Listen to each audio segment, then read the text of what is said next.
we become increasingly less relevant whenever we just see the internet as a tool on our tool belt and not a place where people are interacting, building relationships, connecting, and experiencing life transformation. It will unlock the keys to digital ministry for you and completely reshape the way that you see online space.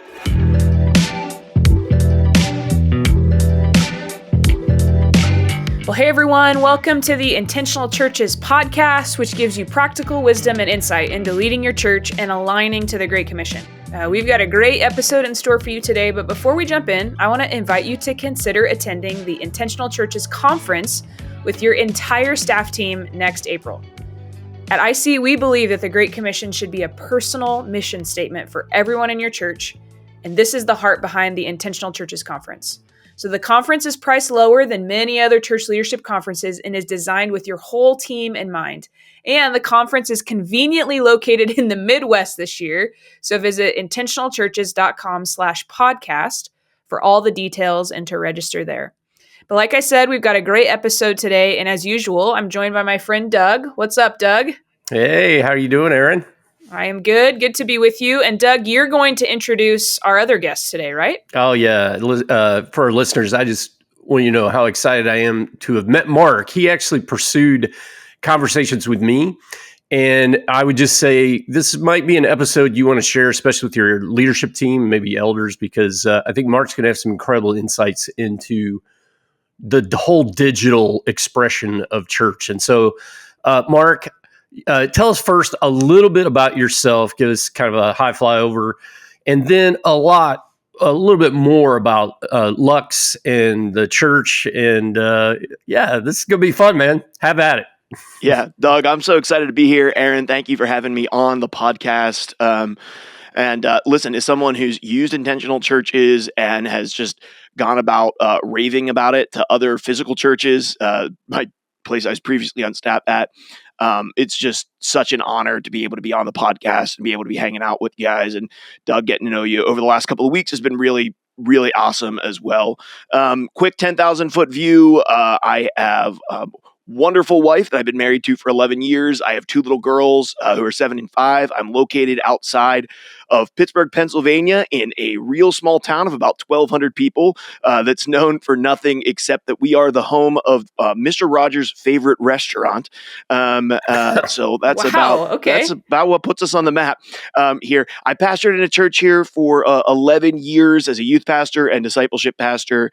And then in 2021, my wife and I stepped away from that staff, although not away from the community. We still attend that church pretty regularly. My wife actually works there as a preschool teacher, but we launched an entirely digital church, a church that exists exclusively in digital space. We have a studio here in Pennsylvania and a couple around the country with our other staff members, but we exist entirely in the online gaming community. And so we oftentimes say that Twitch, which is a live streaming platform owned by Amazon, is our sanctuary, and every other part of our church building exists on a platform called Discord. And so for the last almost 4 years now, I've had the honor and the privilege to lead pastor that faith community, which has been really unique and super challenging, and in many ways very strikingly similar to what it is like to pastor a physical church, just is a lot over camera and microphone rather than being over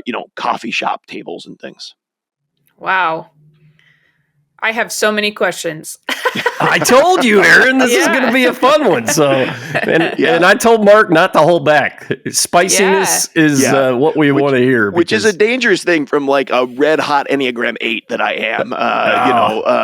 That's always a dangerous invite to be able to speak my mind untethered and unfiltered. So that's awesome. Yeah, let's get into it. Let's talk digital ministry.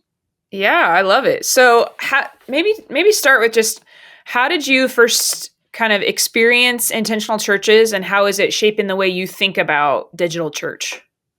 Oh, that's a really great question. So my first experience was actually after we planted Lux. So we launched, which Lux is the Latin word for light. My last name is Lutz, and some people think I named a church after myself, which I did not. Lux is the Latin word for light. We pulled it from Matthew 5 to be, our mission statement is to be a light in every dark place. And so in many cases, the internet and especially the online gaming community can be a really dark place, as we know. And I don't think that God has called us away from dark places. I think he's called us into dark places. And so we just tried to be a light in that space. So just to clear up that I didn't name a church after myself. So we launched Lux in 2021 through Stadia.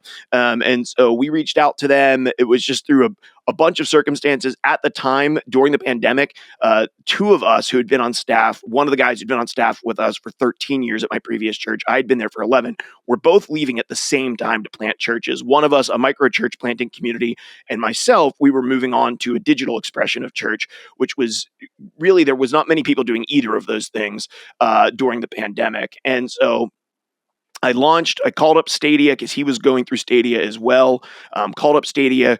We went through all of their onboarding process, got their thumb up to plant an online church, launched in March. And then we got moved into their sort of like post-launch thing with a really incredible guy who's been a spiritual father and mentor to me, Tim Selleck. And Tim reached out to a handful of us who were Stadia planters, invited us down to Church of the Springs in Florida, where we got to go through intentional churches as church planners, which was so cool because none of us could have afforded it. But Stadia helped and made it happen. And so I was introduced to it there through like a 2-day workshop with about a dozen church planters. We brought that stuff back. I grabbed the book, and it was quite life-changing for our church and our structure, and for my wife and I. Actually came back, handed it to my former senior pastor at my previous physical church, said, you really need to get plugged into this. The executive pastor of that church ended up becoming an IC coach after that, went through all the trainings with intentional churches. And since then, we've used it to implement it, because the thing is, the digital church isn't actually that much different than a physical church, because people are people and the church is people. And so, as it turns out, people, no matter where they are, have very similar spiritual issues and very similar problems. And that means that the same tools that we use to build, to structure, to plan, to look towards the future for a physical church, they're implemented in a slightly different way, but they're strikingly similar. And so just this past March, I mean, we holed up with my team outside of Exponential Conference for like 48 hours. I think we did like 20 hours strategic planning in like 48 hours. I mean, we covered with giant white Post-it notes every side of our Airbnb that we could, and just pulled out where we were going next. And through that, pulled 3 VIPs and, all of the different lists. And I'm kind of a novice. Like, I feel like I get into intentional churches stuff, and we get into the first 3 tools, the first handful, and we're like, man, that just those couple of tools are enough to drive us towards the future. And so, yeah, we use it just like pretty much any other church would use it. That's so cool, man. And generosity of Ron Sylvia in the Springs. They've done this for, I think we've had 120 or 150 church planters in total go through that same experience. And it's just awesome. I'm so grateful for them.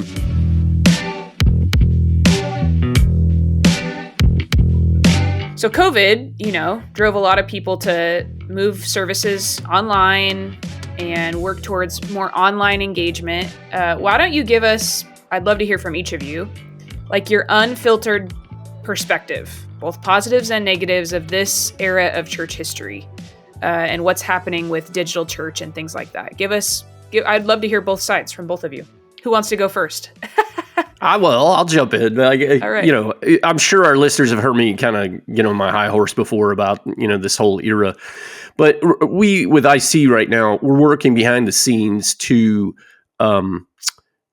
really our end was, could we get a customizable template? That's what ChurchOS is for your team, so that a church could contextualize, but use similar language and tools, and definitely ecclesiology and missiology. And then the great payoff would be the collaboration. So we've been hard at work behind the scenes, trying to create those kind of things. You mentioned the conference at the beginning of the episode. Conference is kind of one of our executive pastors who came said it's the unconference, because we've really tried to create these environments for collaboration, networking, and not so much stage driven. All that to say, it's led us now to try to bring infrastructure digitally to that collaboration and networking. And so we're in the middle right now of doing that. And the people that are helping us said this, and I'm going to get to the answer of your question. People run to digital and it will only amplify the existing system that you already have. Digital doesn't solve, it supports the infrastructure you had. So I think what happened to us, and what got shown of all of us as church leaders, is that primarily our system was too heavily bent toward the weekend service. And so the only thing we really could replicate, I mean, everybody made tries with Zoom groups and or Zoom small groups and all this kind of stuff, but never really took. And so then digital church has kind of fallen back into, in my mind, and that's why I've been so snarky about it. Hey, it's just a consumeristic expression of the service you're producing and really has little to do with engagement, connection. And so I've been really down on it in a lot of ways until I met Mark. And Mark, I can't wait to hear what you're going to say, because I think you are pioneering what I started saying in 20 and 21. Hey, you got to replicate, if you're going to have a digital church, you got to replicate all those strategies, serving, giving, but most importantly, relational evangelism. And we're having trouble getting our people to win their friends, neighbors, and coworkers in life. And we think we're going to be able to do that digitally. Anyway, Mark, you talk a little bit about your take. Yeah, Doug and I are actually really similar in this, in kind of our take on digital ministry and currently the state of the church. And so a couple things happened during the pandemic that I think were really interesting. The first was pastors realized that their doors were going to close, and they thought, we're going to lose our staff, or we're going to lose our church. And I think a lot of us just went and said, and I was in a physical church during the pandemic, right? We planted in 21. We were preparing since 2019, but we planted in 21. And so we actually got delayed by the pandemic to start an online church. And so anyway, all of that to say, I think a lot of pastors, and rightfully so, were like, well, how the heck are we going to collect tithes and offerings? We're going to go under, we're going to go belly up, and we need to find a way to be able to get to our people. And so we better go online, because that's the only way that we're going to be able to do it. So we got to get our live stream up and running. So I think there was sort of a frantic jump towards sort of just sustainability and the ability to keep our staff. What we didn't realize was that the vast majority of churches actually during the pandemic had giving go up, at least initially. The time that giving went down was the great church swap of 2021, where everybody changed their churches because they were pissed off that their church handled the pandemic the way that they did. So they went to a new church without ever asking how that church handled the pandemic. And their giving lagged, right? At first it didn't, because typically the lag is, right, people stop giving first and then they leave because they're ticked and then they leave. But in the case of the pandemic, that the opposite happened. Their giving actually stayed, and then their giving left after they left and went to a new church. And then there was this lag in giving in 2021. A lot of churches experienced that.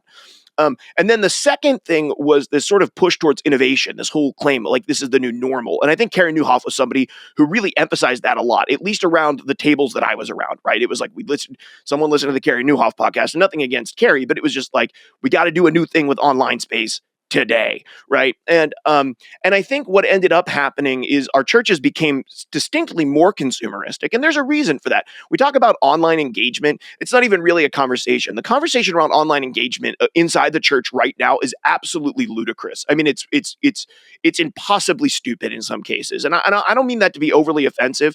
It's just like, what we mean by online engagement is that whenever our people who are our online host type in the chat, that we want to see more people type in the chat. When we see in like the church online platform, raise your hand if you accepted Jesus today, we want more people to click that behind an anonymous screen name. That's not engagement. That's just typing. And to be honest with you, nobody really wants to do that anyway. They're watching your church on their TV and they don't have a keyboard in their hands. So they're not going to type to you. And so trying to get people to engage simply by having somebody type in a chat that no one's looking at to begin with is a ludicrous way to drive engagement. If you want to know engagement, the code's been cracked on that, and it's been cracked for a long time.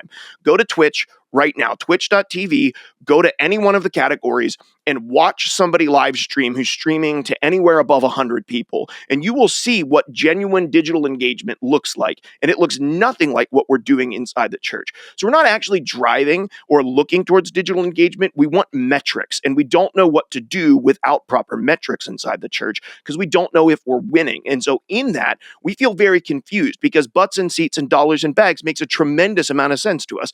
People went to Starting Point. People went to Growth Track. People went to the Next Steps booth. People went to small group. People joined and became a member. This person, we know those metrics and they make sense to us. And we're trying to one for one them into digital space. And they don't one for one into digital space. So what ends up happening is that we take the most consumeristic part of our church and we ship it online. And then we're like, why is everyone so consumeristic? You completely detach everything that it means to be the church. Listen, we could go back, and I would love to talk about ecclesiology a little bit, because when I felt called to lead an online church, I thought it was heretical. And I said no. And God worked me through my ecclesiology, because a lot of what we call ecclesiology in the church isn't really ecclesiology. It's just comfortability. It's like, what do we feel the most comfortable with and what have we experienced as pastors? And therefore, that must be ecclesiology. But if we look at things like Acts chapter 2, 42 through 47, which I know I see you guys use a lot, what we see is a common set of steadfast devotions, right? And so they devoted themselves. In the Greek, it means to steadfastly continue in. That's what the word devotion means, to steadfastly continue in. Well, they steadfastly continued in community. They steadfastly continued in the sacraments. They steadfastly continued in the apostles' teaching. They steadfastly continued in prayer. They steadfastly continued in worship. These are the things that make a church a church. It's not a church building. It's not a church program. It's not a trunk or treat event. It's not a Christmas Eve cantata, right? None of those things are necessarily bad. And so when we look at minimal ecclesiology, we really run into what is biblical. These are things we want to do. What is unbiblical. These are things we do not want to do. And then what is non-biblical, which is the centerpiece. We really only like in the church to deal with the two outer ones. The non-biblical is stuff that we don't want to do. The unbiblical stuff we don't want to do. The non-biblical is the stuff in the middle that we do because it continues to satisfy the purposes of the church. And they're good things to do, but they're not biblical things. They're not mandated things. There's nowhere in the Bible that says you have to have a youth ministry. We just historically have found that it's been pretty successful in our culture, at least seasonally, for youth ministry to be a major portion of what you do as a church, because it helps you reach families, helps you bring young families in, it helps young people come to faith. All of those things are really good things, but it's not biblical, nor is it unbiblical. It's just non-biblical. It's right in the middle. And most of the stuff around how we run church and church services is it falls very much in that middle sort of non-biblical. It's not in there anywhere, but we feel really comfortable with it. And so all of that to say that where we've come as a church in terms of our online presence really just has a lot to do with trying to find metrics that we feel comfortable with, that make us feel pretty good about ourselves with what we're doing online. And we really haven't sat down to examine the ecclesiology of our church, what a church really is, what people really need. And then we haven't taken the time to sit down and think outside the box about how to go about doing that. We're just worried about where our cameras are pointed and what live streaming software we're using. and our multipliers. Yes, yeah. And we made up multipliers. Anyway, I don't want to... Erin, you've met somebody as snarky as me, haven't you? Yeah, I love it. I am here for it. Yeah, thanks for sharing. That's so good. I was asked to be as unhinged as I felt was comfortable. So you're getting some of it, Yeah, it's really good. There's a lot. I hope our listeners, you maybe should just pause and go re-listen to everything he just said one more time, because there's a lot of rich stuff in there.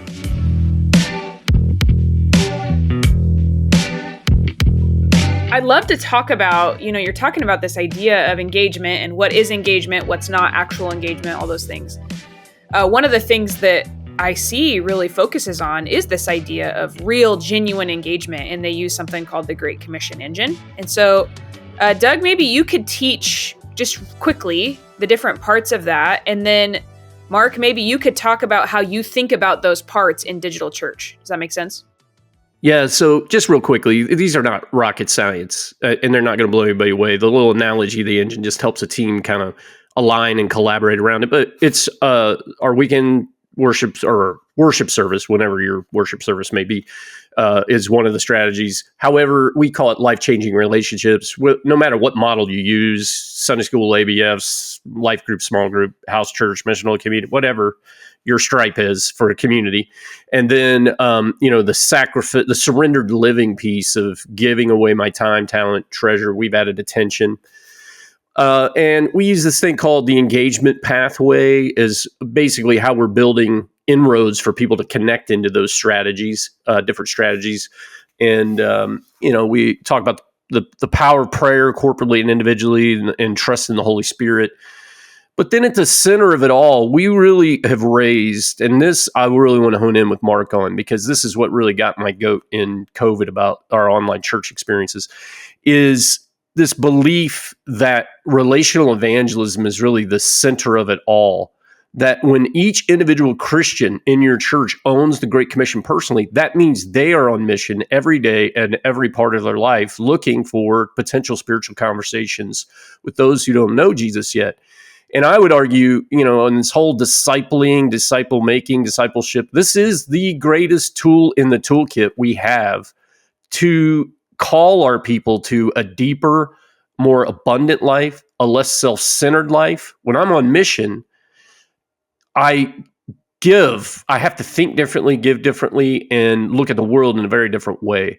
So, Mark, Erin asked you to kind of talk about how you think about some of the strategies I just listed in the digital space, but I really want you to hone in on how have you guys attacked kind of relational evangelism, and not in a physical church. We kind of start down this road we've talked about many times before on the podcast of institutional organizational thinking, where we think that our ideas, our programs, our advertising, our social media are what win and grow people. And we invest huge amounts of time in those strategies, and not that much in the development and training and sending of our people.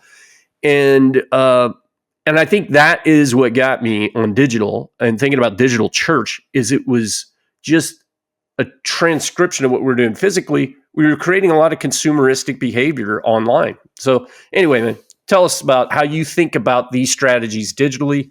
And then I really want to hone in here on our last bit of time on relational evangelism and maybe some stories even. So go ahead, Mark.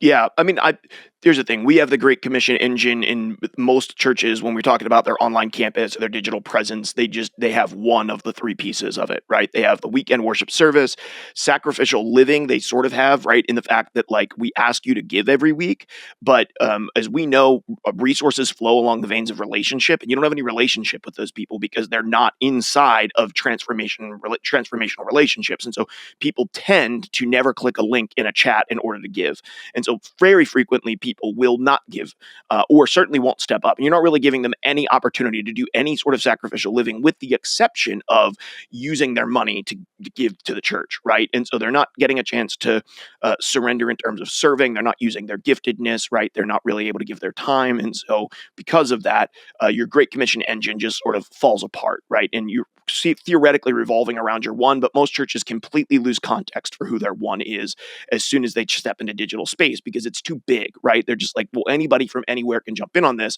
So we have no way of tailoring it. You do just watch any YouTuber who niches down on a specific community, and you'll see that even in online space, you can certainly have a one. You just have to figure out how you're going to go about that. So we do the same thing, right? In us, our engagement pathway doesn't look like the normal IC engagement pathway. Our engagement pathway looks like a path wandering through an enchanted forest that connects a network of taverns, because we have a tremendous number of Dungeons and Dragons players in our community and a big D&D ministry. And so our stuff is flavored that way. Our one is a screen name. He's Shadow Slayer 329. 329 is his Enneagram scores, right? That's and Shadow Slayer has all the same things that a normal one would have through the IC process, except for us, this is a screen name of a person because we're reaching online gamers. Let's talk about relational ministry and relational evangelism specifically, and what's our strategy about that? Well, I think for many, we talk a lot about sort of intellectual shifts that the church as a whole has to be able to make in order to come into this next generation in a powerful way. And so real quickly, typically the older you are, the more likely you are to see the internet as a tool, and the younger you are, the more likely you are to see the internet as a place, which is why it's imperative that the church begins to understand different differently and make intellectual shifts for the emerging generations, because we become increasingly less relevant whenever we just see the internet as a tool on our tool belt and not a place where people are interacting, building relationships, connecting, and experiencing life transformation, which the emerging generations all are. They are hybrid, but they are holistic in their approach. Us, we are hybrid but dualistic in our approach. We see the IRL, the in real life, and then we see the digital life, which we don't we're okay with that being real as long as I can still high five you or hug you. But the moment that you get detached from me and I've never been able to meet you in person, I start to fear that you're not exactly who you say you are. As it turns out, most people in the world are actually honest, and actually most people are more honest online than they are in person. I have more honest and frank conversations with my congregation now than I have ever had in a physical church. More people will be fake with you in person because you're a greater threat to their immediate social circle than they will be online. This has been true since AOL Instant Messenger when I was in 6th and 7th grade. I'd come home and log on, and people would be more honest there than they would be at their locker at school. And so actually the anonymity of the internet really greatly helps the facilitation of relationship. You can actually build relationships faster and in many cases deeper through online spaces. So why aren't we seeing that happen inside the church? Why isn't relational ministry happening? Well, it's because we view online space as a platform, right? And so we have to make this shift from platform back to relationship.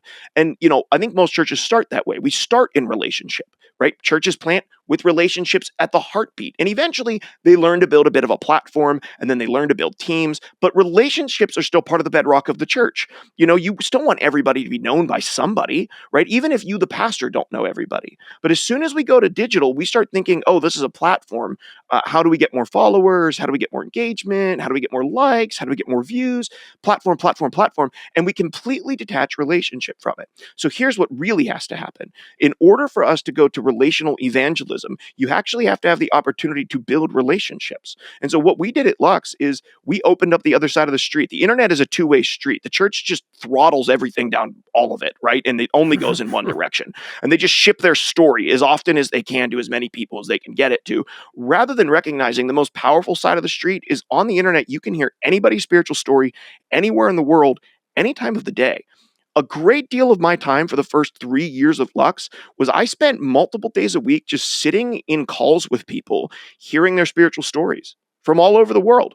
And I would just sit and hear. Do you know what it means for someone to have them be heard? Like, people just want someone who will hear them, that'll listen to them, that'll listen to their story. And now we train our team about the most important thing. We always say we're a place of spiritual guidance, not a place of spiritual authority at Lux. And so we just come alongside people where they are in their spiritual journey and build relationships with them. It's actually not complex at all. Like, everything that we do builds people towards relationships. But the average church stream, everything that you do is to broadcast what you're doing in the building. It's not to bring people into relationship. The closest we get to relationship is, hey, would you please come here next Sunday? We really want you to come here next Sunday. You should be in a seat here inside the church next Sunday so we can build a relationship with you. There's reasons people aren't in your seats. Either they can't get there, or they're physically too anxious to get there. We have a ton of people who are on the spectrum, or people with disabilities who cannot physically get to a church building. And they deserve the opportunity to build relationships, to be discipled, to step into life-giving and transformative relationships and communities with people. And the church has some level of responsibility. If you're going to put a live stream out there, then you better also offer the opportunity for people to step into relationship with one another and relationship with your staff, with your team, and with your resources. It has to go beyond just consumption and watching things happen. In fact, I would say your live stream is the least important thing that you're doing online as a church right now. One of the most important things is, how are you actually opening up the other side of the road to hear from people? If you would just, instead of posting something on Instagram at the end, or just on your live at your reel, right? You just said, hey, we know you're out there listening. If you're tuning into us and you're going through a hard time, we would just love to talk with you. And there's a link here in the description of this video that you can set up a time to talk with one of our pastors. And we would just love to hear your story and talk with you if you're going through something hard right now. You would be amazed at how many people would click that link, fill out that form, and set up a time to meet with you. And you would begin building relationships and developing people and discipling people who would never be able to physically get to your church. Do you have a story of just not the brand of Lux created, but of a relational evangelism story of an individual who was poured into by a believer in the digital world and came to Christ? Yeah, let me. I'm not going to use their names because I don't know that I have exact permission. But let's call him Jim and Barb, which are absolutely not their names, and I'll probably accidentally use their names in the story. But so Jim came to our church early on, believer, but more right wing than he was Jesus follower. His wife Barb had deconstructed and was extremely left. Their marriage was an absolute wreck. They were on the edge of divorce. Jim, a factory worker. Barb was kind of sort of in school trying to figure out what was next for her in life. It was just bad. Jim was drinking way too much and far too often. He came to our church, started getting plugged in, joined my small group. We had people who started discipling him. He started picking up the Bible and reading. He decided he wanted to get free of alcoholism. He started to work on no longer drinking. He joined our team. He started tithing. And more importantly, he began to realize that it was more important for him to love his wife, Barb, than it was to prove her wrong. And so he just began loving her. Now, she grew up in the Southern Baptist church. She had really bad church experiences, lots of church hurt, wanted nothing to do with it, joined our Discord server, was quite honestly just volatile and confrontational inside of there with people, and was quite difficult to deal with. But our community just kept loving on her and meeting her where she was, not judging her, allowing her to be part of it. This last year in our series on heaven, hell, and the apocalypse, we talked about that for 13 weeks, which is a major point of contention for her in her upbringing because she really grew up in a hellfire and brimstone type of scenario. And as we began working our way through that and talking honestly, she started asking questions. First, she started watching over her husband's shoulder in the chat. Then she started asking questions in the chat. And we just loved on her, cared for her, and answered questions. I had never met Jim before. Never met him in person. In this June, he flew up to Pittsburgh, and we went to a conference together where we served on a missions team at a board game convention over in Ohio, where we got to build a relationship. And that week, his wife went to church without him for the first time. He went home after that, shared with her his experiences. We began to continue to build a relationship, and she gave her life to Jesus 2 weeks later, recommitted her life to Jesus, and has just been in church asking questions and part of it ever since. Now, Barb, I now know personally, right? And I knew her personally, and her husband is somebody who we've poured into. He's been in my small group. I know his spiritual story. I know just about everything about him. I've been praying for him for 4 years. And so these aren't just sort of like, oh, I raised my hand in a chat. I know the story of their marriage. I know the story of their families. I know the story of their church hurt. I know the problems and the addictions that they fought through. I know the problems in their marriage when they were on the edge of divorce. And we worked through all of those things together as a community. And he's been discipled throughout the entire process. And now his wife is being discipled by him as they read scriptures together and talk about what we're talking about on a weekly basis through church. And so, yeah, but that's one of dozens and dozens and dozens of stories like it. That's awesome. I wish I would have asked you this at the beginning. Be very quick on it, and then Erin, you take it from there. Give our listeners who aren't familiar, most of us would be older, what are the numbers in the gamer world? Yeah, that's a great question. So a couple years ago, a survey, I think 3.02 billion gamers on the planet, roughly a billion gamers, more than there are Christians on the planet. I don't know, it's like $390 billion is the gaming industry. It's roughly 3 times the size of the movie industry, which means it also has a lot more influence over the emerging generations than the movie industry does. And so we're not talking a small community of people. Before the pandemic, Twitch was seeing over 100 million unique viewers every single month. So yeah, we're not talking about a small community. We're talking about one of the biggest global communities on the planet. Wow, that's crazy. We really have to wrap up, but one more question, if you could just answer this quickly, would be, most churches are just broadcasting a service like we've talked about in this episode. What is one step those churches could take to improve their online presence?